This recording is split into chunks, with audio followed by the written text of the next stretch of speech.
तो शुरू करते हैं ये set of questions. Doctrine of labs CDS 2011 में पूछा गया है। Which one of the following statement is correct about doctrine of labs. चूक के सिद्धांत के बारे में निम्नलिखित में से कौन सी बातें सही हैं। इसने भारतीय शासकों को किसी भी उत्तराधिकारी को गोद लेने की अनुमति नहीं दी। यह शासक की मृत्यु के बाद गोद लिए गए उत्तराधिकारी को राज्य पर शासन करने की अनुमति नहीं देता था। इसने शासक की मृत्यु के बाद भारतीय राज्य का विलय अनिवार्य कर दिया। यदि ब्रिटिश अधिकारियों द्वारा उत्तराधिकारी को गोद लेने की मंजूरी नहीं दी गई थी तो इसने भारत राज्य के विलय को अनिवार्य बना दिया। चूक की सिद्धांत ऑप्शन डी है। Doctrine of lapse it made the annexation of Indian state compulsory if the adoption of their heir had not been approved by British authority.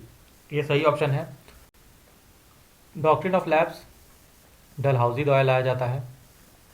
Dalhousie द्वारा किए गए और मेजर रिफॉर्म्स हम देख लेते हैं। रेलवे मिनट लाते हैं, इसके तहत बॉम्बे से थाने फर्स्ट रेलवे सेटअप किया जाता है। पोस्ट ऑफिस एक्ट लाते हैं 1854 का, जिसके थ्रू पोस्ट ऑफिस या पोस्टल सिस्टम में रिफॉर्म किया जाता है।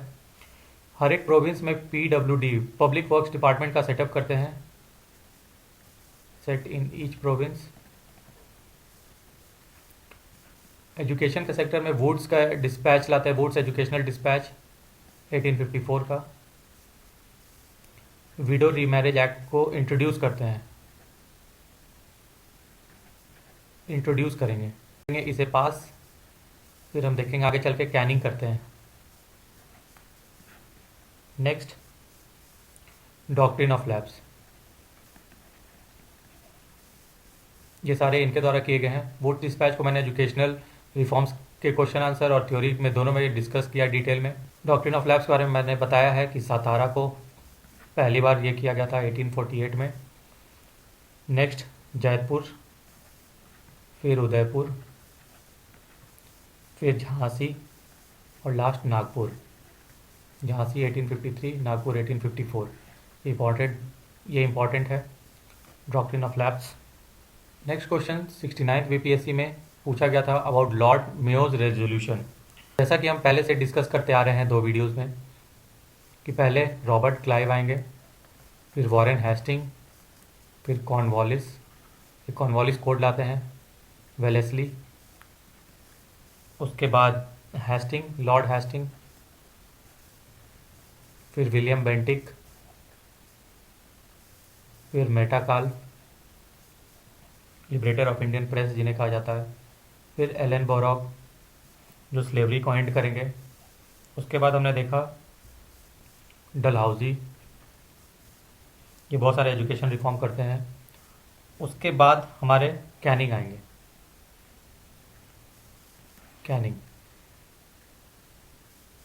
कैनिंग के बारे में हम थोड़ा पढ़ लेते हैं।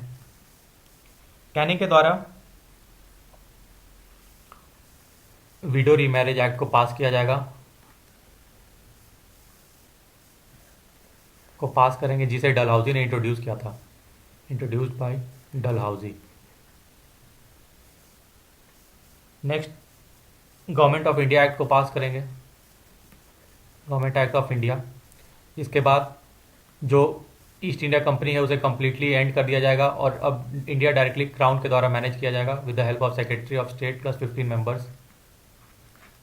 और गवर्नमेंट ऑफ इंडिया एक्ट के साथ ही गवर्नर जनरल ऑफ इंडिया को वॉइसरॉय की भी टाइटल दी जाएगी और लॉर्ड कैनिंग पहले वॉइसरॉय बनते हैं। नेक्स्ट इंडियन काउंसिल एक्ट 1861 को पास करेंगे, जिसमें पोर्टफोलियो सिस्टम इंट्रोड्यूस किया जाएगा। ये UPSC आज क्वेश्चन है। नेक्स्ट ये बजट सिस्टम का इंट्रोडक्शन करेंगे।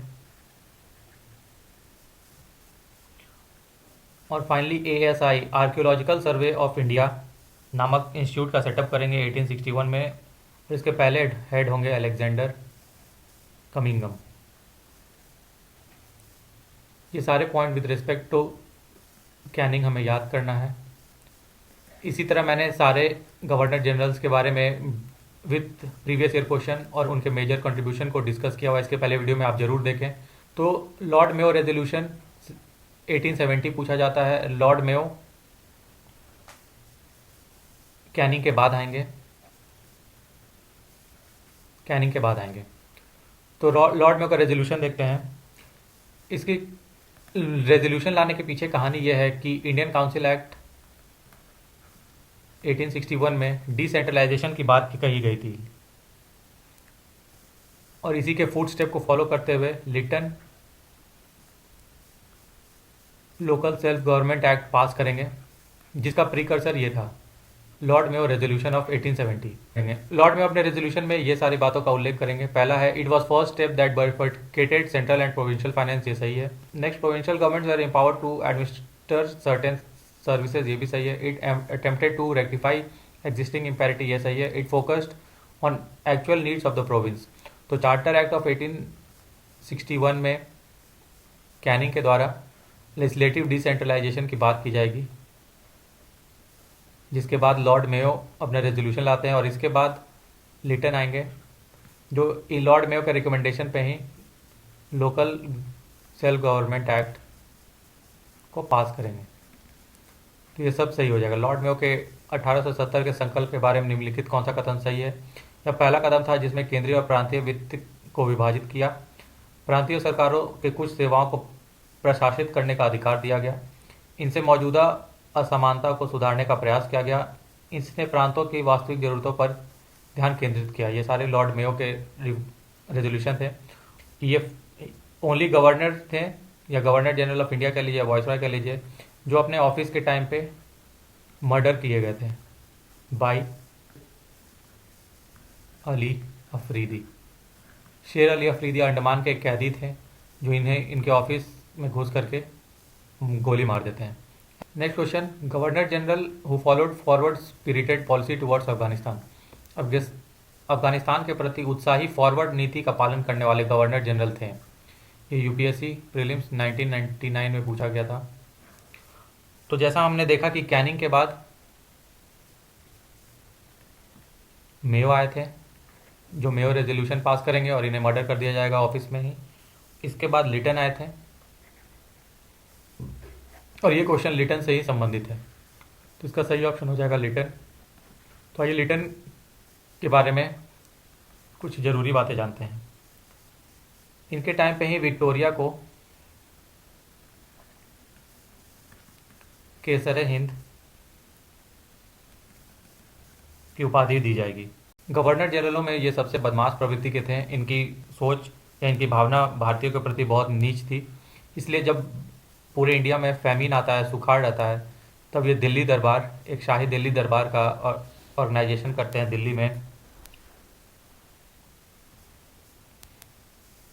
इन 1877। इनके क्रूरता की सीमा यहीं ख़त्म नहीं होती। ये वर्नैकुलर एक्ट भी लाते हैं 1878। तो वर्नैकुलर प्रेस एक्ट ये कहता था कि लोकल या वर्नैकुलर लैंग्वेज के प्रेस पे इन्होंने बैन लगा दिया था, और इसे हटाएंगे इनके बाद आने वाले गवर्नर जनरल रिपन इसे रिपील कर देंगे, इसे हटा देंगे। अगला क्वेश्चन भी लॉर्ड लिटन से संबंधित है, जो बीपीएससी 69 में पूछा गया है। Which of the following is not associated with Lytton. Lord Lytton से संबंधित कौन सा नहीं है?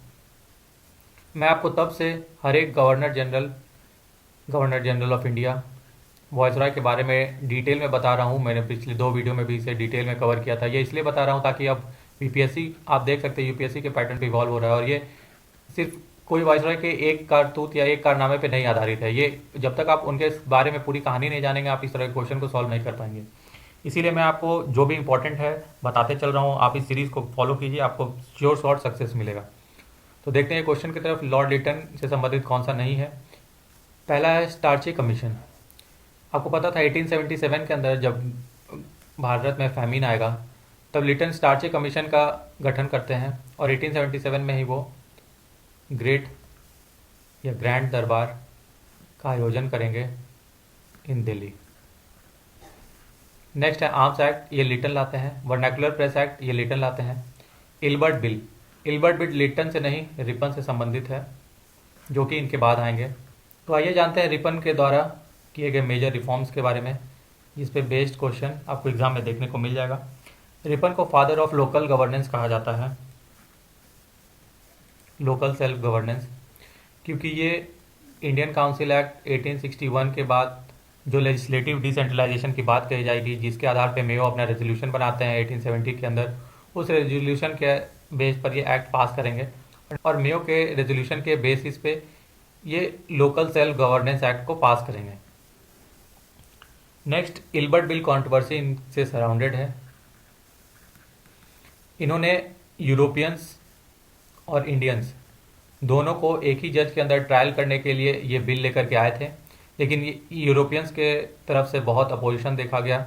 उसके बाद नेक्स्ट ईयर 1883 में ये इस बिल को तो पास करते हैं, लेकिन एक कंडीशन रहता है कि जो यूरोपियन प्रिजनर्स या यूरोपियन डेफेनेंट्स होंगे उनके पास एक राइट रहेगा कि वो एक ज्यूरी का डिमांड कर सकते हैं, right to demand a jury, जहां मोर देन 50% जज यूरोपियन होंगे। तो इस शर्त के साथ इल्बर्ट बिल पास किया जाता है। Next, Hunter commission on education आएगा। ये एजुकेशन के लिए होगा। एक हंटर कमीशन 1919 में हम लोग देखेंगे, जो कि सेक्रेटरी ऑफ स्टेट जो मॉन्टेग थे उनके द्वारा गठन किया जाएगा ऑन जलियांवाला बाग इशू।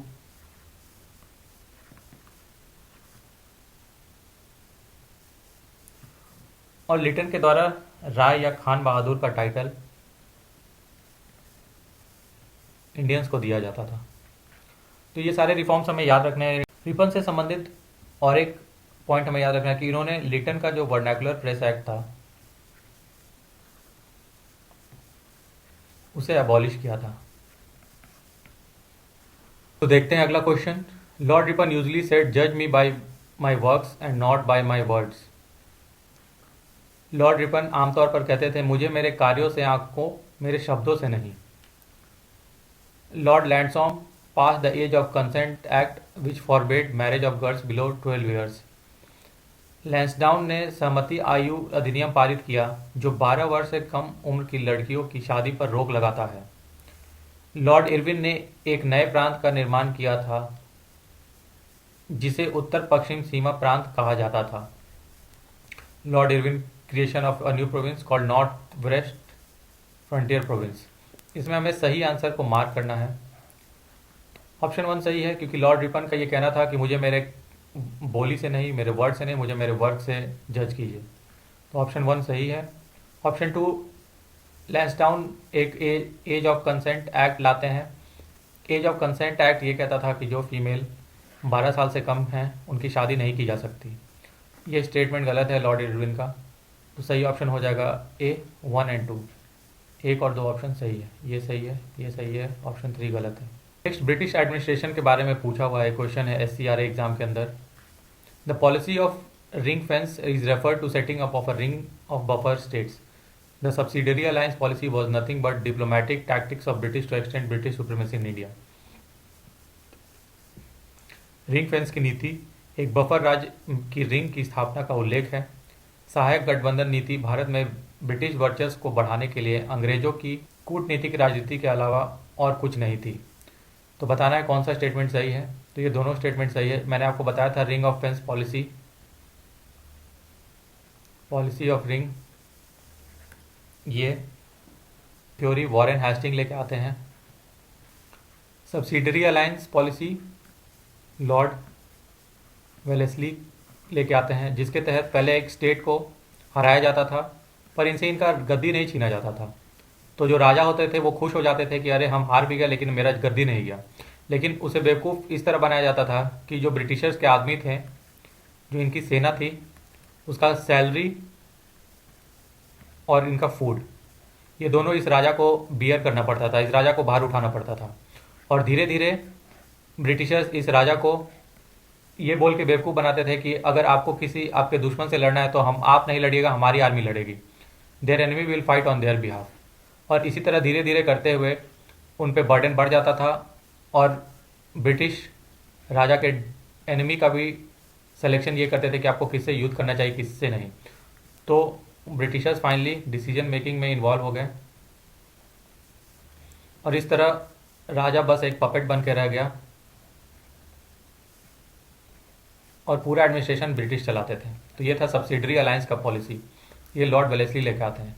तो दोनों ऑप्शन सही, ऑप्शन 1 एंड 2। यूपीएससी 1996 के अंदर एक पूछा जाता है question, who among the following was the first European to initiate the policy of taking part in quarrels of Indian princes with a view to acquire territories. निम्नलिखित में से कौन पहला यूरोपियन था जिसने प्रदेशों को प्राप्त करने की दृष्टि से भारतीय राजकुमारों के झगड़ों में भाग लेने की नीति शुरू की? तो ये ड्यूप्लेक्स द्वारा शुरू किया जाता है। ये इंपॉर्टेंट क्वेश्चन है, ध्यान रखिएगा। Next question match the following UPSC 2003 का है। इस साइड गवर्नर जनरल दिए हुए हैं और इधर उनके द्वारा किए गए काम हमें मैच करना है। सबसे पहले देखते हैं Fort William. Fort William college की स्थापना वेलेस्ली द्वारा ही की जाती है to train civil servants from all 3 provinces.